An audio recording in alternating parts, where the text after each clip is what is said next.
بسم اللہ الرحمن الرحیم۔ السلام علیکم میرے پیارے پیارے ریڈرز، کیسے ہیں آپ سب؟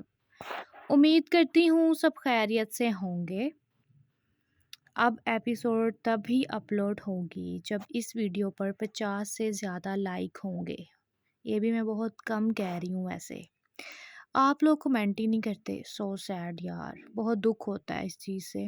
دیکھیں نا، ہم بھی تو بہت محنت کرتے ہیں آپ سب کے لیے، اس لیے آپ سب کا بھی فرض بنتا ہے اچھا رسپانس دینے کا۔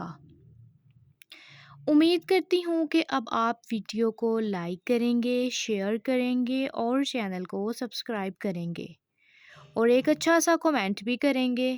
میں آپ سب کے کمنٹس کے منتظر ہوں اور آپ سب کو رپلائی بھی کروں گی۔ تو ہاں جی ریڈرز، چلتے ہیں اپنے ناول کی طرف۔ آپ نے بتانا ہے آپ کا فیورٹ کریکٹر کون سا ہے۔ اب دل جوئی کی زحمت نہ اٹھائیں جائیں، رو کے بیٹھا ہوں نہ اب اور رلائیں جائیں۔ حجرہ چشم تو اوروں کے لیے بند کیا، آپ تو مالک و مختار ہیں، آئیں جائیں۔ اور بھی آئے تھے درمان محبت لے کر، آپ بھی آئیں کوئی زخم لگائیں جائیں۔ اینا کو آج اس ظلم کی بے حسی پر دل تڑپ گیا تھا۔ وہ صفاق تھا اور ہر بار اتنی صفاقی سے اسے پہلے سے بڑھ کر درد دیتا۔ خوف اور ڈر کے دل کی دھڑکنیں معمول سے تیز ہوئی تھی۔ آہستہ دماغ جیسے ہر شے سے بے خبر ہونے لگا تھا۔ آنکھوں کے آگے اندھیرا چھایا، لیکن اگلے ہی پل چہرے پر مردانہ ہاتھوں کا لمس محسوس ہوا تھا، اور جسے نہ دیکھنے کی خواہش کر رہی تھی وہ بڑی فکر مندی سے اس کا چہرہ تھپ تھپا رہا تھا۔ اسے اپنی گود میں اٹھاتا دوڑنے کے انداز میں چلتا ہوا اسے بیڈ پر لٹایا۔ پاس بیٹھے اس کے ٹھنڈے پڑتے وجود کو دیکھتے ہوئے اس کے ہاتھوں اور پاؤں کی ہتھیلیاں مسل رہا تھا۔ سائیں آپ رہنے دیں، میں دیکھتی ہوں۔ وہ چھوٹی سی لڑکی اتنے سردار کی حرکت پر حد تک رہ گئی تھی۔ کہاں وہ اپنے پاؤں میں پڑی قیمتی سے قیمتی شے کو ٹھوکر مار دیتا تھا کہ کہیں جھکنا نہ پڑے۔ آج ایک لڑکی کے قدموں میں بیٹھا اسے ہوش میں لانے کی کوشش کر رہا تھا۔ پاس آنے کی ضرورت نہیں ہے۔ کب سے ڈاکٹر کو بولا ہے، آئی کیوں نہیں؟ وہ پریشانی کے عالم میں اس کے ٹھنڈے پڑتے وجود کو دیکھتا سرد آواز میں گرجا تھا۔ اس کی آواز سے ڈر کے وہ دونوں اچھلی۔ جی سائیں، وہ حماد لینے گیا ہوا ہے، وہ جلدی سے کہتی باہر نکلی، مقابل کہیں گلا ہی نہ دبا دے۔ اتنی دیر کیوں لگا دی؟ سائیں، وہ اس دن والی ڈاکٹرنی بیچاری کی حالت خراب تھی، اس لیے دوسری کو گھر سے لانے میں وقت لگا۔ وہ دونوں باہر کھڑے بات کر رہے تھے کہ ڈاکٹر باہر آئی۔ وہ سائیں، وہ کسی خوف کی وجہ سے بے ہوش ہوئی ہے، اوپر سے پسینے سے گیلے ہوئے کپڑے پہنائے آپ نے انہیں، اے سی کی ٹھنڈک میں رکھا، اس لیے ان کا جسم سرد گرم ہو چکا ہے، اور ان کے سارے جسم پر کسی کیڑے وغیرہ کے کاٹنے کے نشان ہیں۔ تو میں کچھ آئنٹمنٹ بنا دیتی ہوں، آپ ان کے جسم پر لگوا لیجیے گا۔ میں نے انجیکشن لگا دیا ہے، صبح تک ہوش آ جائے گا۔ ڈاکٹر کیونکہ اسے جانتی تھی اس لیے جلدی سے ساری بات کہہ ڈالی، تو اس نے سر ہلائے انہیں جانے کا اشارہ کرتا روم میں داخل ہوا۔ بہت غلط کر دیا ہے جانم، اس دل نے آج پہلی بار خوف محسوس کیا ہے، وہ بھی تمہارے مدھم دھڑکنوں کا سن کر۔ تم کمزوری بن چکی ہو سردار وجدان، اور اس نے چند پل میں دغا دے دیا۔ وہ اسے اپنی ملکیت کی طرح دیکھ رہا تھا، پھر خیال آتے ہی الماری سے کپڑے نکالنے لگا، لیکن یہ کیا، وہاں تو اس کا کوئی لباس نہیں تھا، اور اس وقت وجدان شرمندگی کی اتھائیوں پر تھا۔ دل کی دنیا کیا بدلی، جیسے ہر شے خوبصورت لگنے لگی تھی۔ کبرڈ کا دوسرا رخ پلٹا تو اس میں ٹی شرٹ پڑی تھی۔ اسے اٹھاتا ایک جینس نکالے رخ بیڈ کی جانب کیا، جہاں اس کے دل کی دنیا کو پلٹ کر خود مزے سے سو رہی تھی۔ آگے ہوتا لائٹ آف کرتا آسانی سے اس چھوئی موئی وجود کو کے ساتھ لگاتا اس شرٹ اسے پہنا گیا۔ اس کا لباس پتلا لیکن وہ بے ہوشی میں جھولتی اس کی گردن سے جا لگی۔ گرم سانسیں سینے پر پڑتی، سردار وجدان کا چہرہ سرخ ہوا تھا۔ جوانی کے موز اور جذبات کا تقاضا تھا کہ وہ بہکنے لگا۔ اس کی گردن سے بال ہٹاتا ہوئے ہولے سے ہونٹ ثبت کیے، ایک بار، دو بار، پھر نہ جانے کتنی بار وہ گردن پر بوسوں کی برسات کرتا اس کی گردن اپنی بے باکیوں سے سرخ کر گیا تھا۔ اپنے اوپر طاری بے خودی کو سلاتا اس بیڈ پر صحیح سے لیٹا۔ دروازہ ناک ہونے پر دروازہ کھولا تو سامنے نوکر کو میڈیسن لیے کھڑا پایا۔ مجھے معاف کر دو جانو وجدان، بہت برا ہوں نا میں، تمہیں بہت تکلیف دی ہے، تمہارا گنہگار ہوں میں۔ اس کے زخم دیکھ کر آج پہلی بار دل خون کے آنسو رویا تھا۔ آنکھوں کے گوشے بھیگے تھے۔ اس کے سر پر نرمی سے بوسہ دیا اور اٹھ کر اپنی قمیض اتار کر صوفے پر پھینکی، کیونکہ وہ بنا قمیض اتار سو نہیں سکتا۔ بیڈ کے دوسری جانب آتا نرمی سے زخمی پاؤں پر ہونٹ رکھے اور جیسے اس زخم کی مسیحائی کر رہا ہو۔ اس کے پاس پہنچتا رخ اس کی جانب کیا، جہاں وہ اس کے لباس اور اس کی خوشبو بالکل اسے اپنی لگی تھی۔ آہستہ اس کی کمر کے نیچے سے ہاتھ گزارتا اسے اپنے سینے کا حصہ بنایا تو اس طرح کھینچنے پر اینا کے ہونٹ ہولے سے گال سے ٹچ ہوئے۔ اس کے نرم روئی جیسے قداز ہونٹوں نے وجود میں ہلچل سی مچائی تھی۔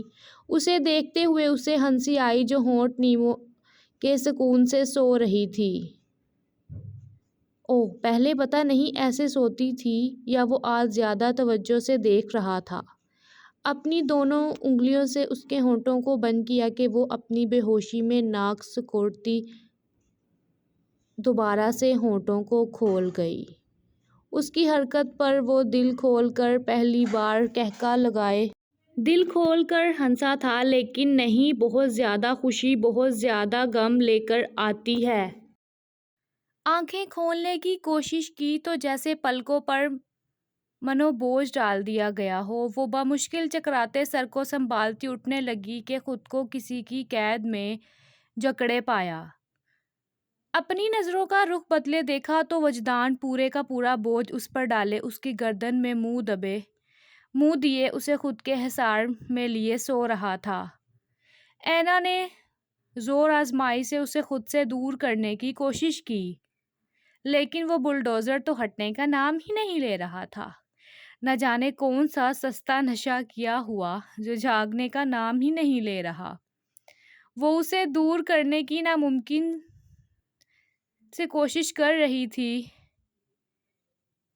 ڈر پھر سے غالب آ رہا تھا۔ اسے زور سے دھکا دیا تو وجدان جو پہلے سے ہی جاگا ہوا تھا اپنی گرفت ڈھیلی کی، جس کو وہ بدک کر دور ہوتی بیڈ سے نیچے گرنے والی تھی۔ وجدان نے کمر میں ہاتھ ڈالے اسے گرنے سے محفوظ کیا۔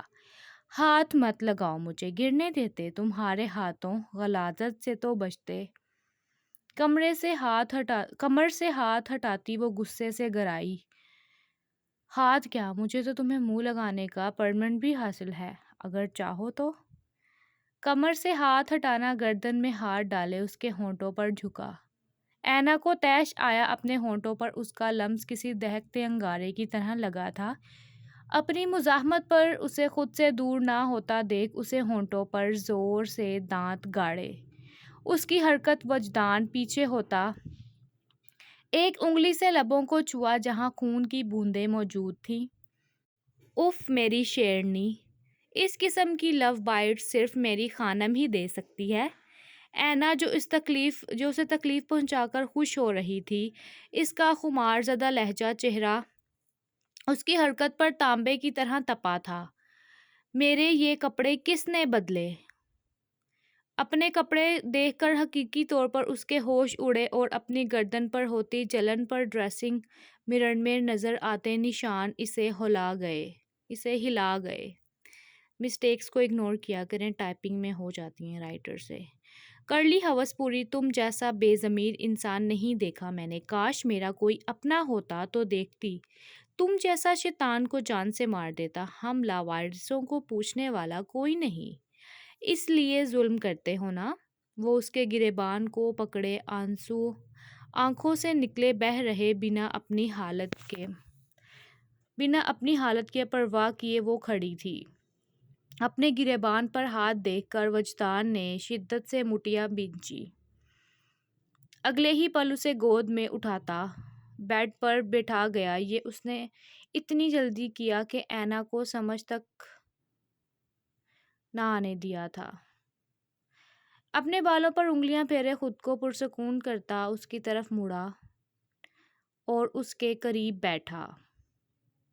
یہ جو نشان نظر آ رہے ہیں نا، کسی ہوس پرست کے نہیں بلکہ تمہارے شوہر کے ہیں۔ وہ کیا ہے نا، گنہگار بندہ ہوں، بیوی سے پیار کر کے اپنے گناہوں کو کم کروا رہا ہوں، اور آئندہ کے بعد خود کو لاوارث مت کہنا۔ تم سردار وجدان کی بیوی ہو اور اس کے ہونے والے بچوں کی ماں۔ وہ جو اس سے غصے کی امید کر رہی تھی، اس کی بات یک ٹک دیکھنے لگی، لیکن آخری بات پر سٹپٹاتی نظروں کا رخ بدل گئی۔ زبان تو جیسے تالوں سے چپکی تھی، مقابل کی غصہ بھری نظریں تو برداشت کر سکتی، لیکن محبت بھری نگاہیں نہیں۔ بیڈ سے اٹھنے کی ضرورت نہیں ہے، یہیں بیٹھو، اگر کوئی کام بھی ہو تو مجھے بتانا۔ وہ چہرہ تھپتھپاتا جا چکا تھا۔ شوہر بیچارہ رات سے بھوکا بیٹھا ہے، اور دیکھو، بیوی نے جھوٹے منہ پوچھا تک نہیں۔ اسے خاموشی سے کھانا کھاتے، اپنے بارے نہ پوچھتے پر غصہ آ رہا تھا۔ وہ تو ہر نگاہ کو خود پر دیکھنے کا قائل تھا، لیکن مقابل تو دیکھنا تک گوارا نہیں کرتی تھی۔ تمہارا اپنا گھر، اپنا کمرہ، یہاں تک یہ کھانا تمہارا بھی تو مجھے کہنے کی ضرورت نہیں۔ اینا کی بات پر وجدان نے ایک گہری نظر اسے دیکھا جو اس کی جینز شرٹ میں تھی۔ ہاں، البتہ اب دوپٹہ سے وہ خود کو چھپا چکی تھی۔ اپنا نام کیوں نہیں لیا؟ تم بھی تو میری ہو۔ خبردار، جو بیوی کہا۔ زبردستی نکاح کیا ہے تم نے، جیسے زبردستی ہوس پوری کی تھی۔ کیا ہے؟ اسے اپنے سامنے کھڑا دیکھ اندر سے خوف آیا، لیکن جی اکڑا کر پوچھا کیونکہ صبح سے اس کے غصہ نہ کرنے پر دل میں تھوڑا ڈر کم تھا۔ اتنی بڑی نشانی اپنے ہونٹوں پر لیے گھوم رہا ہوں، ابھی بھی اس نکاح کو نہیں مانتی۔ اتنا خوبصورت شوہر ہے یار تمہارا، قدر کرو میری۔ وہ اسے جتنا غصہ دلا رہی تھی وہ اتنی نرمی سے بات کرتا رہا۔ اس کے ہونٹوں پر اپنے دانتوں کے نشان دیکھ کر شرمندگی ہوئی تھی، لیکن پل بھر میں وہ غصے میں بدل گئی۔ شکل مومنا کرتوت کافرہ، ہو نہ ہو شکل کا کیا، اس سے اچھا کسی افریقی کالے گینڈے سے شادی کرتی، کم سے کم ہوس پرست تو نہ ہوتا۔ وجدان کی آنکھیں شدت سے سرخ ہوئی تھیں۔ وہ جھٹکے سے قریب کرتا سانسیں چھین گیا۔ وہ قطرہ جیسے اپنے غصہ نکال رہا تھا۔ وہ جتنی مزاحمت کرتی اس کے عمل میں اتنی شدت آتی۔ مقابل نے جب اس کی مزاحمت تھمتی دیکھی تو اس سے دور ہٹا۔ آئندہ کے بعد مجھے کچھ بھی کہہ لینا، لیکن اپنے منہ سے کسی اور مرد کا نام مت لینا، ورنہ میں وہ کر جاؤں گا جسے سوچ کر تمہاری روح کانپ جائے گی۔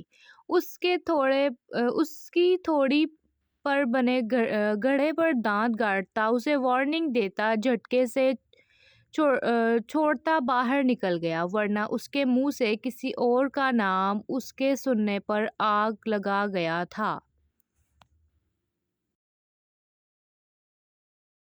وہ چہرے کو مکمل طور پر ماسک سے ڈھکے ہوئے تھا۔ وہاں تو بہت رعب سے کہہ آیا تھا، لیکن اب چہرہ سرخ ہوا تھا، وہ بھی شرمندگی سے۔ جرگے میں سب کی حیرانگی بھری نظروں سے واقف تھا۔ وہ جرگے میں بیٹھا چاروں طرف کی باتیں سن رہا تھا۔ سائیں نعمان نے میرے سامنے اس نوکر کو قتل کیا تھا، ایک مرد نے کھڑے ہو کر سردار کو بتایا۔ سردار صاحب، اتنی کوئی بڑی بات نہیں، ہم پیسہ دینے کو تیار ہیں، اس کے لیے تو یہ تماشا کر رہے ہیں۔ نعمان کے باپ نے تنفر سے کہا، مائی آپ کیا چاہتی ہیں؟ وجدان نے بوڑھی جس کی کل کائنات اجڑ گئی تھی۔ میں اپنے بیٹے کا انصاف چاہتی ہوں سائیں، جیسے اس کے بیٹے نے سب کے سامنے میرے بیٹے کو مارا، اسی طرح اس کو مارا جائے، مجھے بس یہی چاہیے ہے۔ ٹھیک ہے، پھر فیصلہ ہو گیا۔ جس طرح نعمان نے بنا کسی غلطی کے قتل کیا، اس لیے پورے جرگے کے سامنے سردار وجدان اس کے قتل کا حکم دیتا ہوا ابھی کہ ابھی اسے قتل کیا جائے۔ تو ریڈرز، کیسی لگی آپ کو آج کے ایپیسوڈ؟ آپ نے کمنٹ میں ضرور بتانا ہے، اور آپ نے اس ویڈیو میں زیادہ سے زیادہ کمنٹس کرنے ہیں اور لائک بھی۔